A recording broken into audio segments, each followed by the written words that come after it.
오늘 주일 예배 참석한 우리 모두에게 다시 한번 하늘로부터 내려오는 하나님의 위로와 평화가 함께하길 축복합니다.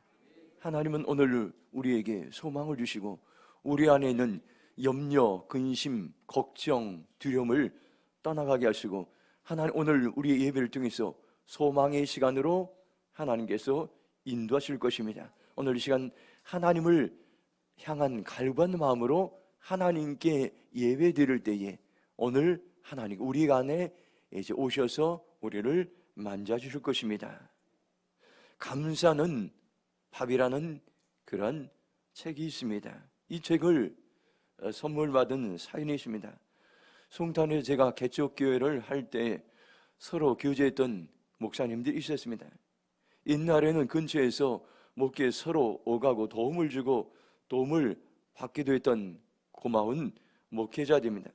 세월이 지나면서 다들 다른 지역에 가서 목회하면서 만난 지도 수십 년이 되었습니다. 보고 싶은 얼굴들이지만 만날 수 없었는데 수십 년 만에 몇 분의 목사님들을 만나게 됐습니다. 만나 식사도 하고 교제를 하는 시간을 가졌습니다. 그때 형님뻘 되는 목사님께서 자신이 평소에 은혜를 받고 소중히 여겼던 그 책들을 여러 권 사오셔서 저희들에게 선물로 한 권씩을 주셨습니다. 바로 감사는 밥이다라는 이러한 책입니다. 저자는 일본의 미즈노 겐조라는 그러한 장애인이 지은 책입니다. 일본 농촌 마을에서 태어난 그는 초등학교 4학년인 11살에 예기치 않은 뇌성마비로 전신마비, 물론 말도 하지 못하는, 움직이도 못하고 언어 능력도 상실했습니다. 그 후로부터 4년 후에 그 마을의 전도 활동을 하던 목사님을 통해 그 가정이 하나님을 믿게 되었습니다. 미즈노 겐조는 성경을 읽으면서 자신이 왜 살아야 되는지를, 그 존재 의미를 발견하게 되고 예수님을 나의 구주로 영접하게 되었습니다. 그가 감정을 표현하는 방법은 얼굴에 웃음을 지어 보이는 것과 눈을 깜빡이는 것 두 가지뿐이었습니다. 이러한 소식들이 미즈노 겐조의 이야기가 일본의 NHK 방송 프로그램을 통해서 소개되어서 수많은 사람들에게 감동을 주고 하나님의 살아계심을 증거하였습니다. 그는 일상생활을 통해서 하나님과 가족과 사람들에 대한 감사와 기쁨의 마음으로 많은 시들을 썼습니다. 그 중에 한 편의 시를 나누겠습니다. 제목이 그저 감사할 뿐. 나는 가족, 사람, 주를 위해 아무것도 할 수 없어. 주님, 사람, 가족의 풍성한 사람에 그저 감사할 뿐, 그저 감사할 뿐. 짧은 시지만은 우리에게 많은 것을 여운을 주고 있습니다. 지금 저와 여러분 가장 어려운 때를 살아가고 있습니다. 이때가 여러분들 감사로 우리의 어려운 환경을 이겨나갈 때인 것입니다. 여러분들 하루 중 짤막한 감사 휴가를 한번 가져보시기 바랍니다. 하던 일을 멈춰놓고 30초 1분이라도 오늘 내 안에 감사할 일이 무엇인가, 어제 감사했던 일이 무엇인가, 여러분들 한번 생각해 보시면 감사할 일들이 너무나도 많습니다. 저는 11월에 이제 썼던 감사일기 한 줄씩 매일 쓰는데 몇 가지를 이야기했습니다. 탁구 모임에 사과, 호두 과자를 기쁨으로 사람들에게 나눠준 일 감사.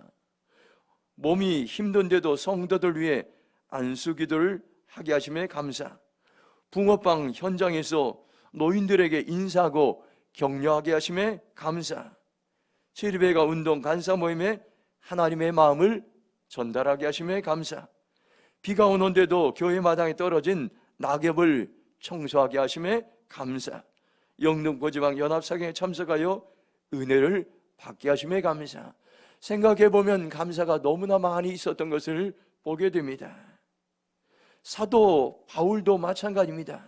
사도 바울은 그가 하나님을 믿은 이후에 예수님을 믿는다는 이유로 수많은 박해와 고난을 당했습니다.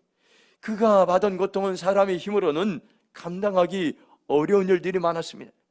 고린도후서 11장 23절 후반부를 보면 내가 수고를 넘치도록 하고 옥에 갇히기도 더 많이 하고 매도 수없이 맞고 여러 번 죽을 뻔했으니 그는 하나님의 말씀을 전하다가 감옥살이도 하고 매도 많이 맞고 여러 번 죽을 뻔도 했습니다. 고린도후서 11장 25절 보면 3번 태장으로 맞고 1번 돌로 맞고 3번 파선하고 일주일을 깊은 바다에 지냈다고 말씀합니다. 그는 복음을 전하다가 채찍으로 맞고 또 돌로 맞고 이제 배가 파선을 당하고 바다에 필요하고 복음을 전하기 위해 전도 여행을 하다가 강의 위험과 이제 강도의 위험과 동족과 사람들의 위협과 도시의 위협과 강의 위협과 바다의 위협과 거짓 형제들의 여러 가지 위험을 당했다고 말씀하고 있습니다. 그는 수고하며 고역에 시달렸습니다. 여러 번 밤을 지새웠습니다. 줄였습니다. 목말랐습니다. 여러 번 굶었습니다. 추위에 떨고 있었습니다. 그런데 그가 세상 사람들과는 다르게 반응했던 것입니다. 불평과 원망으로 반응하지 않고 미움으로 반응하지 않고 반대 정신으로 반응했습니다. 감사로 반응했습니다. 기도로 반응했습니다. 찬송으로 반응했습니다. 우리가 어떻게 하면 이런 감사의 삶을 살 수 있습니까? 바울은 오늘 저와 여러분에게 도전을 주고 있습니다. 빌립보서 4장 6절 말씀 다시 한번 함께 읽도록 하겠습니다. 함께 읽겠습니다. 아무것도 염려하지 말고 다만 모든 일에 기도와 간구로 너희 구할 것을 감사함으로 하나님께 아뢰라. 아멘. 첫 번째 우리에게 주신 말씀은 누구나 저에게도 모든 사람에게도 언제든지 염려가 찾아온다는 것입니다. 그러나 그 염려는 다르게 반응하는 사람들의 모습은 다양합니다. 염려는 언제 찾아옵니까? 내 힘으로 해결할 수 없는 환경이나 사건이나 문제를 만날 때 염려가 찾아오고 마음에 걱정이 생기고 불안이나 두려움이 생깁니다. 빌립보서 4장 6절 전반부로 영어 성경을 보면 Do not be anxious about anything이라고 했어요. 어떤 것도 걱정하지 말라 이렇게 말씀하고 있습니다.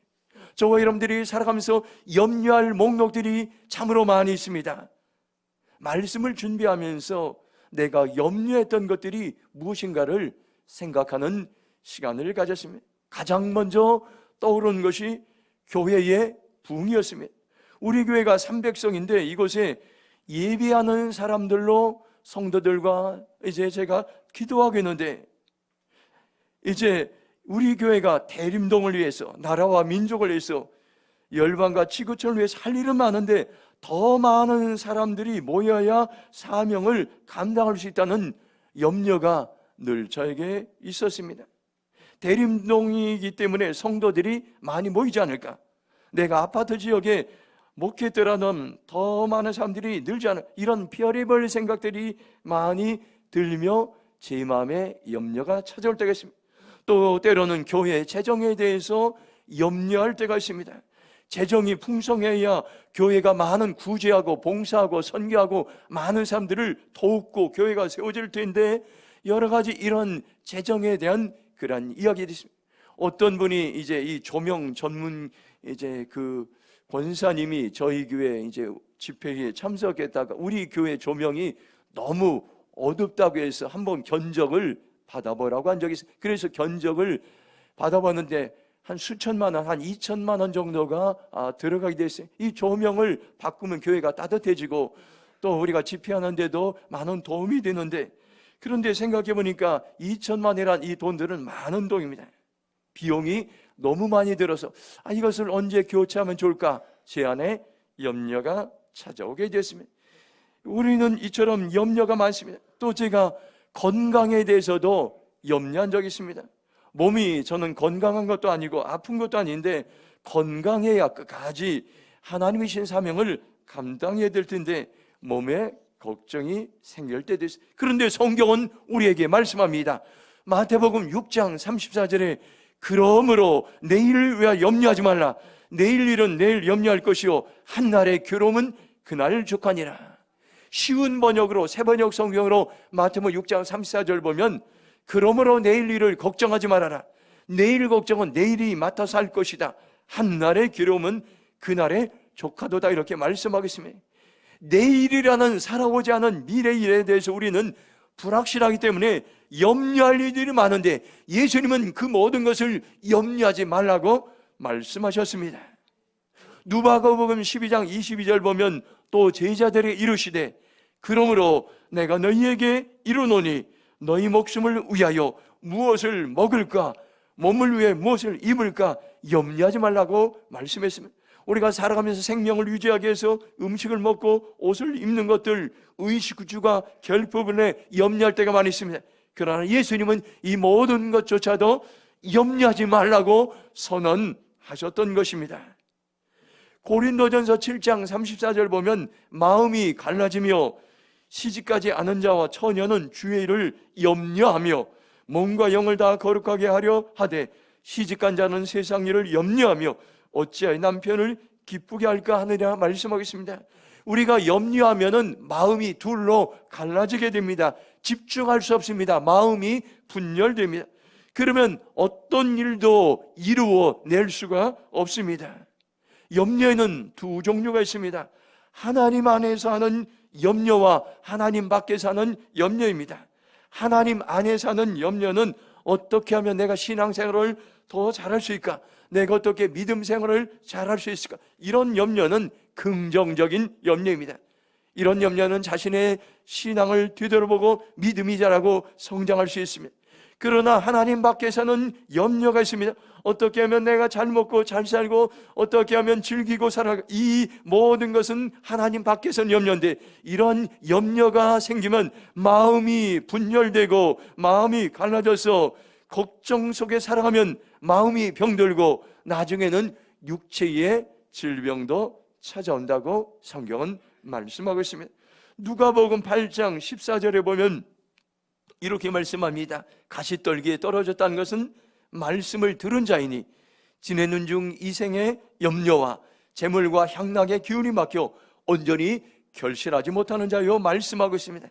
새번역 쉬운 성경으로 누가복음 8장 14절 보면 가시덤불에 떨어진 것들은 말씀을 들으나 살아가는 동안에 근심과 재물과 인생의 향락에 사로잡혀서 열매를 맺는데 이루지 못하는 사람들이라고 말씀하고 있습니다. 우리가 살아가면서 염려하고 근심하면 하나님의 말씀의 결실을 이루지 못하는 것입니다. 염려로 마음이 분열되기 때문인 것입니다. 그 놀라운 약속의 말씀이 있습니다. 누가복음 8장 15절 보면 좋은 땅에 있다는 것, 착하고 좋은 마음으로 말씀을 듣고 지키어 인내로 결실하는 자냐 말씀하고 있습니다. 우리가 염려를 극복하면 우리의 마음이 좋은 땅과 옥토와 같이 마음이 변화되어서 우리가 하는 일마다 열매를 맺는데 30배, 60배, 100배의 풍성한 열매를 맺을 수 있다고 우리에게 말씀해 주고 있습니다. 오늘 우리는 살아가면서 누구나 여러 가지 염려가 찾아옵니다. 염려와 걱정이 찾아올 때마다 하나님의 말씀을 의지하여 선포하시기 바랍니다. 염려와 근심이 내 안에서 떠나가라. 오직 나는 하나님의 말씀만을 신뢰하는 삶을 살겠습니다. 그렇게 선포하며 나가길 축복합니다. 빌립보서 4장 6절 후반절 말씀을 한번 읽겠습니다. 같이 읽겠습니다. 다만 모든 일에 기도와 간구로 너희 구할 것을 감사함으로 하나님께 아뢰라. 아멘. 믿음의 사람들에게 주시는 처방전이 있습니다. 염려가 찾아오고 근심이 찾아오고 걱정이 찾아오면 이때가 감사함으로 하나님께 기도할 때라고 우리에게 말씀해 주고 있습니다.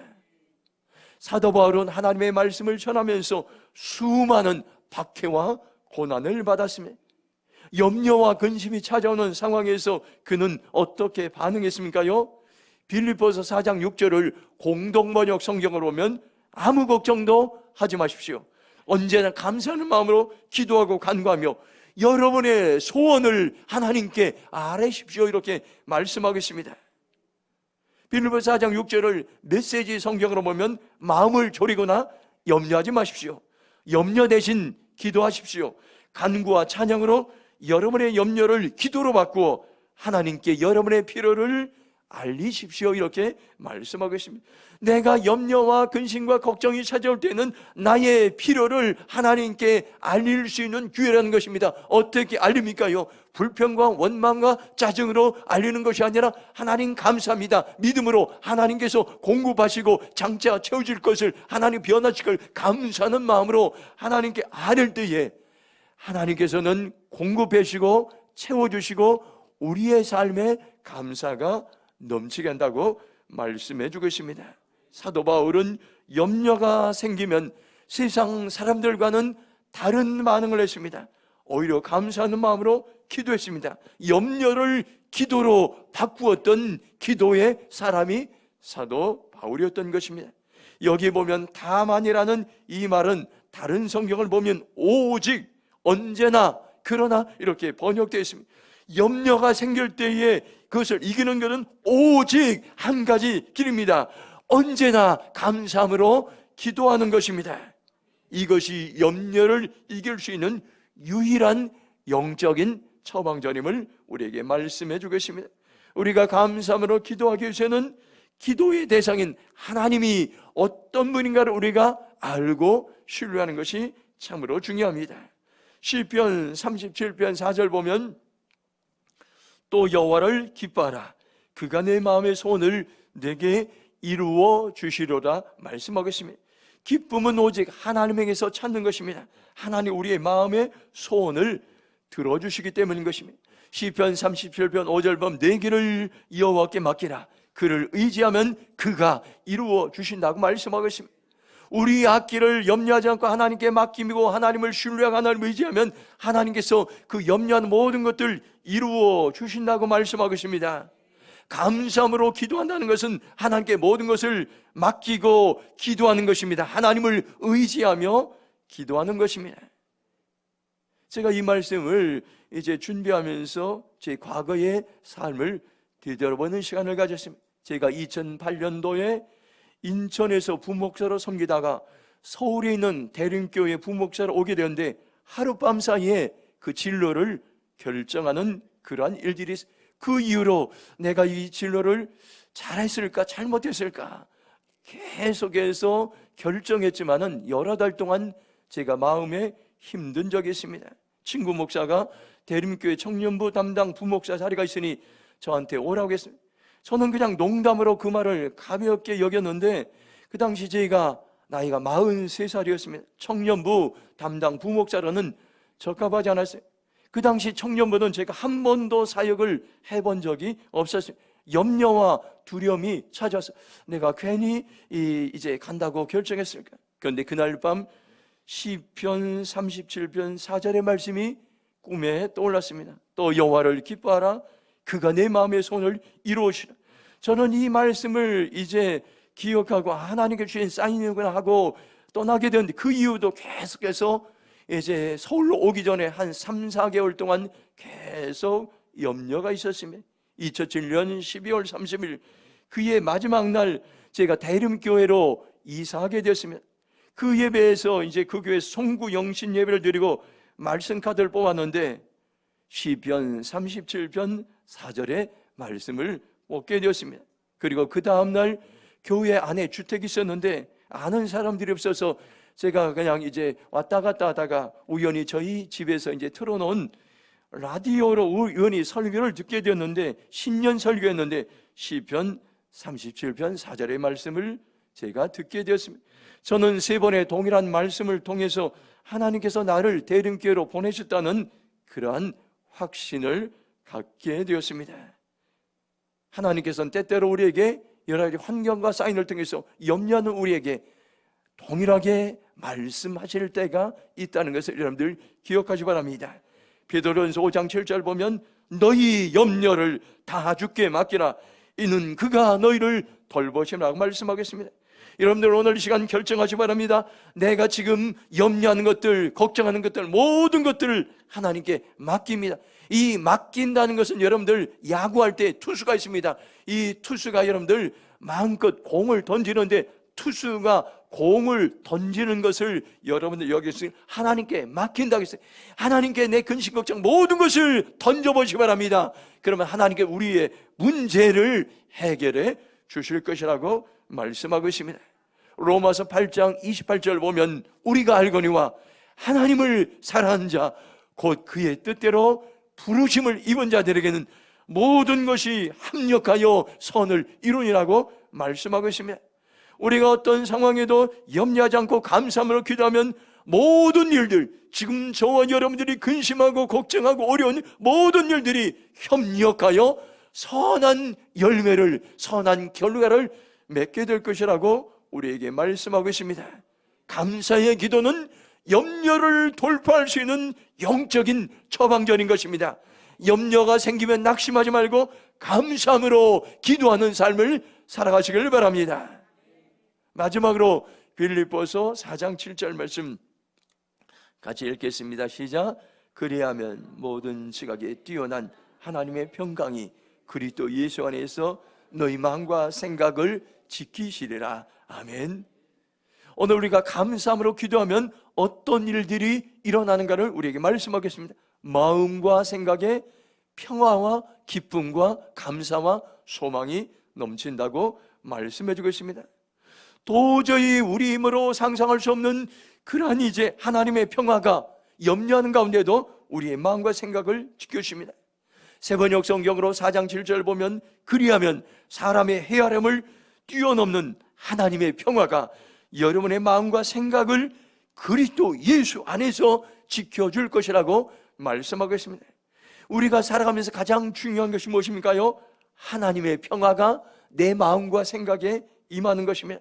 우리에게 언제 평화가 임합니까? 세상은 전쟁의 소식과 세상은 전염병과 세상은 많은 흉흉한 소식인데 이런 가운데도 우리가 평화의 삶을 어떻게 살아갈 수 있습니까요? 여기 놀라운 비결이 있습니다.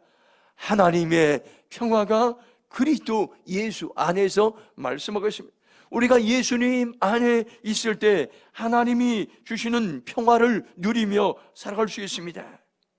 그런데 놀라운 것은 감사함으로 기도할 때 어렵고 힘든 환경 속에서도 우리가 평화가 우리에게 임한다는 것을 말씀하고 있습니다. 제가 금요일 저녁 때 우리 정정현 집사님이 운영하는 고물상에 갔습니다. 그곳에서 페이지를 가지고 이제 오는 어렵게 사는 우리 어르신들에게 빵을 나누어 줬습니다. 일동에 사는 그 어머님에게 빵을 주며 이야기를 했는데 그분은 화병이 생겼습니다. 본인의 남편이 길을 가다가 넘어져서 근처에 이름난 중형병원에 갔는데 치료를 받고 퇴원을 하기 전에 몇 가지 검사를 더 해야 한다고 해서 남편이 그 검사를 받고 난 후에 갑자기 세상을 떠나게 됐습니다. 그것이 불과 1개월 전이라고 합니다. 의료사고가 난 것입니다. 병원에서 의료사고를 인정하지 않고 있기 때문에 그분의 마음속에는 화병이 생겼습니다. 집에 들어가서 소천한 남편을 생각하면 화가 나고 병원을 생각하면 분노가 나고 마음을 잡을 수가 없고 집에 있으면 답답해서 늦은 시간에도 밖에 나가 있다가 한참 있다가 들어온다고 합니다. 그래서 제가 그분을 격려하며 제가 기도해 드리겠습니다 했더니 저는 불교인데요, 절에 다니는데 그렇게 그래도 제가 이제 한번 기도해 드리겠습니다. 그의 마음을 위로하고 하나님이 주신 평화가 그의 마음 속에 있기를 제가 기도해 드리고 온 적이 있습니다. 요한복음 14장 27절 보면 평안을 너희에게 끼치노니 곧 나의 평안을 너희에게 주노라. 내가 너희에게 주는 것이 세상이 주는 것 같지 아니하리라. 너희는 마음에 근심하지도 말고 두려워하지도 말라고 말씀해 주고 있습니다. 세번역 성경으로 요한복음 14장 27절 보면 나는 평화를 너희에게 남겨준다. 나는 내 평화를 너희에게 준다. 내가 너희에게 주는 평화는 세상이 주는 것과 같지 않다. 너희는 마음에 근심하지 말고 두려워하지도 말라고 말씀하고 있습니다. 예수님은 우리에게 평화를 주십니다. 그 평화는 세상이 주는 평화는 전혀 다른 것입니다. 예수님이 주는 평화가 우리 안에 임할 때 마음의 근심과 염려와 걱정이 떠날 것입니다. 마음의 두려움이 떠날 것입니다. 우리가 예수님 안에 있을 때에 이 평화를 우리는 누릴 수가 있습니다. 이사야 53장 5절 보면 그가 찔림은 우리의 허물 때문이요 그가 상은 우리의 죄악 때문이라. 그가 징계를 받음으로 우리가 평화를 누리고 그가 채찍에 맞음 우리는 나음을 받았다 말씀하고 있습니다. 이사야 53장 5절 말씀은 예수님에 대한 이사야 예언자의 선지자의 예언의 말씀입니다. 예수님이 장차 어떻게 돌아가시고 예수님이 십자가에 죽으심으로 말미암아 우리의 죄가 용서함을 받고 우리가 평화를 누리고 우리가 치유를 받았다고 이렇게 말씀하고 있습니다. 우리는 평화를 누리고 이 평화의 가장 중요한 기능은 뭡니까요? 평화는 누리는 것입니다. 평화는 아는 것에 그치는 것이 아니라 우리의 마음과 생각 속에 평화가 임함으로 평화를 누리는 것입니다. 아무리 힘들고 어려운 상황이 있을지라도 예수님 안에 있으면 우리에게 평화가 임하고 우리는 평화를 누리며 살아갈 수가 있습니다. 찬송가 412장 내 영혼의 그 깊은 데서 4절 후반부를 보면 이런 찬양이 있습니다. 평화 평화로다 하늘 위에서 내려오네 그 사랑의 물결이 영원토록 내 영혼을 덮으소서. 이 땅 위에 험한 길 가는 동안 참된 평화가 어디 있나. 우리 모두 다 예수를 친구 삼아 참 평화를 누리겠네. 평화 평화로다 하늘 위에서 내려오네 그 사랑의 물결이 영원토록 내 영혼을 덮으소서. 찬양의 고백처럼 하늘에서 내려오는 평화의 물결이 있습니다. 그 평화의 물결은 영원토록 우리의 영혼을 덮는다고 우리에게 말씀해 주겠습니다. 저와 여러분들이 예수님과 친구 될 때 참 평화를 누릴 수가 있습니다. 하나님은 우리가 평화를 아는데 그치는 것이 아니라 평화를 이 시간 누리길 원하십니다. 그 평화의 주인공으로 살아가기 원하십니다. 예수님 안에 있을 때 평화를 누리며 살아갈 수 있다는 소망의 말씀을 오늘 우리에게 주셨습니다. 우리는 살아가면서 여러 사람들을 만납니다. 여러 환경들을 만납니다. 여러 가지 사건과 문제들을 만납니다. 그때 염려와 걱정이 생길 때가 있습니다. 누구나 염려가 생깁니다. 그러나 염려가 생기면 감사함으로 기도할 때라는 사인임을 여러분들 기억하시 바랍니다.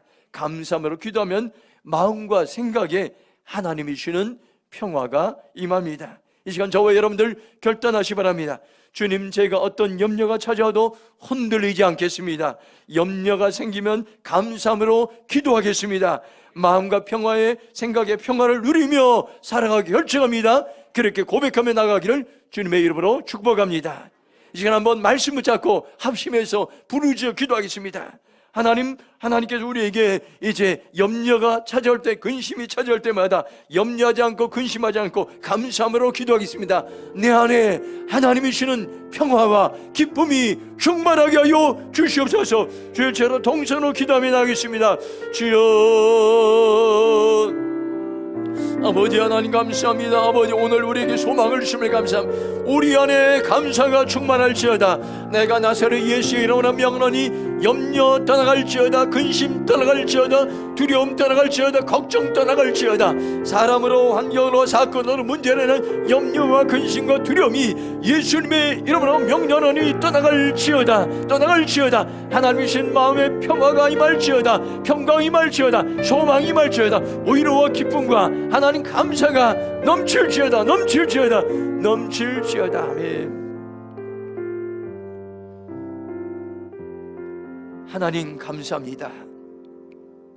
환경으로 인해서, 사람으로 인해서, 사건과 문제로 해서 수시로 찾아오는 염려와 근심 가운데서도 아버지 우리가 흔들리지 않고 염려하지 않고 오히려 감사함으로 기도하는 자로 나가기로 우리가 고백했습니다. 우리의 고백과 결정이 그대로 아버지 살아낼 수 있도록 성령님 도와주시고, 그때마다 우리 안에 감사가, 또 우리 안에 평화가 넘치게 하여 주시옵소서. 감사하며 예수님의 이름으로 기도했습니다. 아멘.